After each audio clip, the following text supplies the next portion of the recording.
It was a few years ago Halloween night. We were all 20 years old.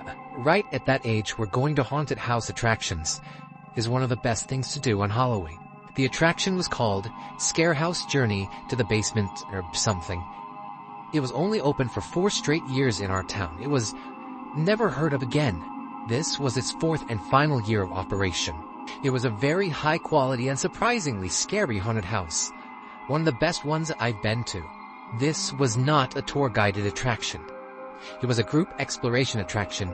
Basically, a maze where the only way out was to make your way to the basement. Find one of the keys, then find the exit and use the key you found to unlock the door. It was a very unique haunted house, that's for sure. Unfortunately, it wasn't a good night for us, and you're about to learn why. We started out in the living room of the house. To give as much detail as I can about the room, there was a giant open coffin sitting right smack in the middle of the room. There were very convincing spider webs covering just about every inch of every corner of the room. All the furniture was antique and dusty looking, and of course, blood was stained on the creaky wood floor. We could tell right away this haunted house was going to be great. The next room was the dining room. That was where things got creepy. The rooms following the dining room were all very dimly lit by artificial lanterns hooked onto the walls. On several occasions, actors jumped out at us in horrifically convincing costumes as expected, and yet they still got me every time. We actually spent a lot of time going in circles trying to find the basement. This wasn't a real wide-open house. It was designed to be like a maze, with many rooms and fake doors. It took a long time for us to finally find the basement door, and I have to admit, I was nervous to go down there. It was completely pitch black down there. We started to think that it might have been an employees-only area where they kept props. It was just too dark down there to see. It was stated many times that no cell phones were allowed while in the attraction, so we couldn't use cell phone screens as lights. If we wanted to get out of there, we had no choice but to go down there. Each step created a creak more painful to the ears than fingernails scratching on a chalkboard. We were all laughing, telling each other how fucking freaked out we were. I had my hands out in front of me as if I was searching for anything in the complete darkness. I banged into somebody and apologized. "Who was that?" I asked, expecting it to be one of my friends. No answer. Whoever I just bumped into placed their hand on my shoulder, and I took off running and screaming while at the same time laughing. There was something so disturbing about being in that huge pitch-black basement, knowing someone was in there with us. One of my friends thankfully found a key on a desk in the corner of the room. We all ran back upstairs, back to the light, and found the exit door. The actual experience and process of getting through that maze of a haunted house was much longer than my story makes it out to be, but that's not where things got horrifying. Right outside the exit door was a small bin with a sign that said, "Drop keys here, please." That's how the staff would collect the keys and bring them back down to the basement. Halfway off the premises of the haunted house, the exit door opened, and a really tall person dressed in a black robe and bloody pig mask stepped out and started following in our direction. He or she, though it was most likely a he, so I'll refer to them as a he, appeared to be one of the staff members for the attraction. As we walked further away from the attraction, so did the guy in the costume. It seemed to all of us that he was following us by this point. One of my friends called, "We don't have the key if that's what you want. We dropped it in the little bin." But that didn't do the trick. As a joke, we started running just to see if he would too, and he did. We stopped, and so did he. We stood still, and so did he. At first it was funny, maybe it was just a joke, but as we got closer to my friend Eddie's house, we were starting to discuss if we should reveal where he lives to this guy. He had been following us for at least 5 blocks now, so if it was a joke, it had gone far enough. Eddie's parents were both home, so we felt safe to go inside. Apparently, Eddie's front door was broken, whatever that meant, so we had to go run back. We jokingly waved at the douchebag still following us and walked to Eddie's backyard, shutting the gate behind us. Wiping our feet on his welcome mat on the back door, we heard the gate open. The man emerged from behind the side of the house and began walking towards us once again. This time, much faster. Eddie opened the back door and called to his dad, telling him to get his gun. This seemed to grab the masked man's attention. He slowed down, turned his head to face Eddie, Eddie's dad emerged angry as hell and aimed his pistol at the masked coward. He raised his hands up and cried out for him not to shoot, that he's only 27. Eddie's dad told him to get lost and never come back, and the next time he wouldn't think twice about pulling the trigger. Personally, I wish Eddie's dad had made the guy get on his knees and take off the mask, then call the police. That guy got off too easily. For all we know, he could have been armed as well. We contacted the haunted house attraction, and they informed us that they had no such employee dressed in a pig mask. We had just moved into our large new house in Mississauga, Ontario, in an area called Winston Churchill. It was Halloween night, and my parents, my 4 other sisters, my brother and I were unpacking our stuff in our new bedrooms. We had just finished and were talking to each other about leaving our old schools and friends behind. My mother called us to do chores. I was really tired since it was 11:30 at night, way past the trick-or-treating buzz, and we had to do chores now? It seemed to take forever, but when I was done, I decided to go to my bedroom and get some sleep. I heard what sounded like footsteps in the upstairs hallway. Thinking it was my brother or sister, I got up to shout at them for bothering me while I was sleeping, but there, as far as I could tell, there was no one there. I rushed out of the basement where my parents, sister, and brother were considerately working. I asked them all if they had been upstairs, and they replied no. Now I was getting pretty freaked out, but I had to believe it was just my imagination and shrugged it off as if it had never happened. I went back to my bed, which was now freezing cold. I had to put on a sweater. It was just too cold. I woke up in the middle of the night around 12:30 a.m. after everyone had gone to sleep. I heard this loud banging sound that seemed to be coming from my parents' bedroom. I thought it might be my brother or sister waiting to get a drink of water, but I was too scared to go alone. I was wrong. The banging continued, getting louder by the minute. I couldn't get to sleep, so I decided to check it out. I walked into the hallway, and believe me, there was no one there. As I walked in, the banging seemed to stop.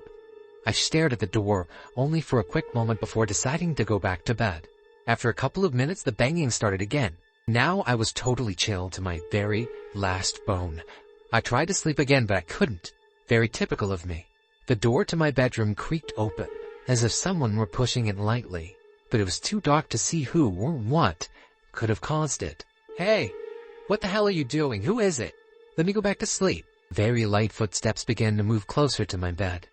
I thought it was one of my sisters, until I turned onto my side after the footsteps stopped, and saw a figure standing next to my bed. A figure at least 7 feet tall. I choked the urge to scream. Nothing came out. I lay there in unimaginable horror as the figure finally said. That was when I screamed at the top of my lungs and covered my eyes, when my parents thrust open the door to my room and flicked on the light. There was no figure there. There was no figure by my bed. I cried out everything to them, the thumping, the figures. My siblings came into the doorway and watched me freak out. I asked my parents if they heard the knocking on their door. Surely they must have. It was their door after all. But they said there was no knocking. Not that they knew of. They all looked at me like I was crazy. But I know I'm not. You can't just imagine something like that. Something so real.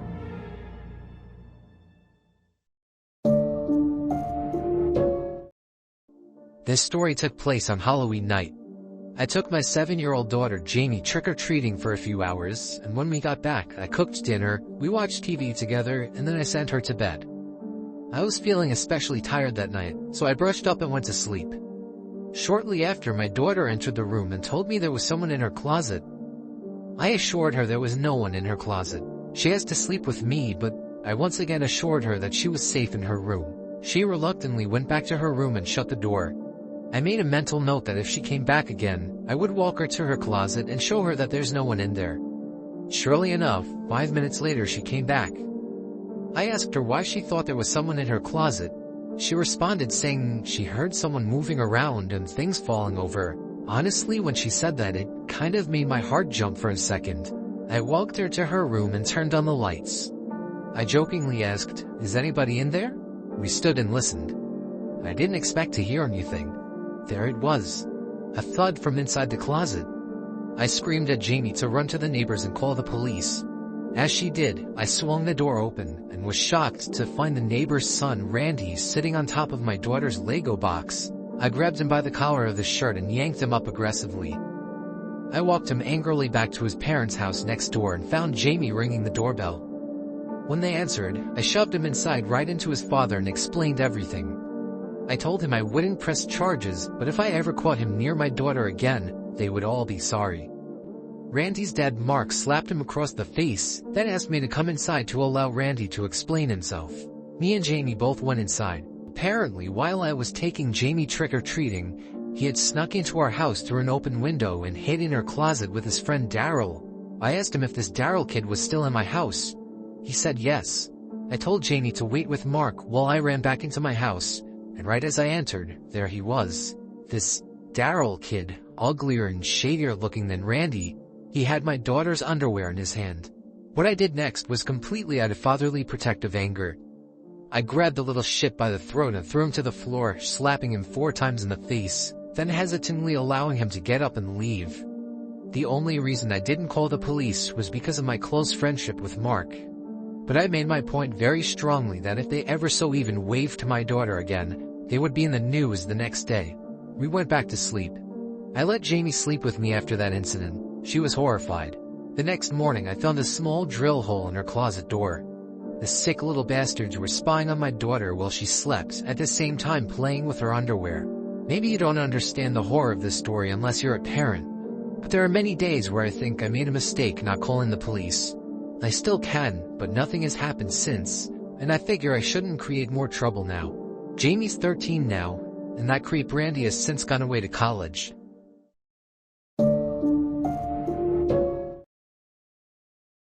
I was trick-or-treating with my friend Casey. We were both 11 years old at the time. We were walking across a small wooden bridge over a small river that many called Jack Winkle River, when a black Jeep pulled up on the other side of the bridge, basically blocking our way. We turned around and hurried away. We were the types of kids to obey the stranger danger rules. We could hear the windows of the Jeep rolling down, and a man with a raspy smoker's voice called for us to come back. He was yelling for help, asking us for directions. I yelled sorry and we continued to hurry away. The Jeep couldn't fit over that small bridge, so it pulled away and drove down the road on the other side. We thought we had made our escape from the creepy driver, when here came an SUV barreling around the corner and down the street, slamming on the brakes in front of us. Once again the driver rolled down the windows. Now with them right next to us, we could see there were 2 passengers in the car as well. An old guy with gray curly hair and a mustache in the backseat, who also had a raspy smoker's voice, told us to get in the car, that they have free bags of candy. The Jeep banged a 3-point turn and tailed us wherever we went. At one point the Jeep finally accelerated past us, came to a stop, and the back and front passenger side doors opened, and the 2 creepy men stepped out lunging at us. We dropped our bags of candy and ran straight for my house, which was in sight now. We rang the doorbell desperately at least 20 times. The old men that were chasing us couldn't run fast, and when they saw us running to my house, they turned back. My mom opened the door and we screamed and pointed at the Jeep that was backing away in the other direction. She shoved us inside and locked the door and called the police like any mob would. She reported the black Jeep with 3 men inside, older looking, raspy voices, and any other descriptions we gave. My mom was freaking out all night, worried about the fact that they knew where we lived now. My dad tried to calm her, but she couldn't calm down. Ultimately, the police agreed to send an unmarked police car to stay out front and keep guard for 3 hours. That made my mom feel a little better, but what made us all feel better was when my dad woke us up to see the flashing red and blue lights outside of the unmarked police car. They had pulled over an SUV, a black Jeep, and 3 men were in cuffs. The 3 old creeps that tried to kidnap me and Casey. My dad went outside to talk to the officer and most likely confirmed that those were the men. Me and Casey went to the doorway and screamed at the men for their attention. They looked, and we both gave them the finger. My mom then pulled us back in and shut the door, sending us to bed. We went from the worst night of both of our lives to ultimately the best night of our lives.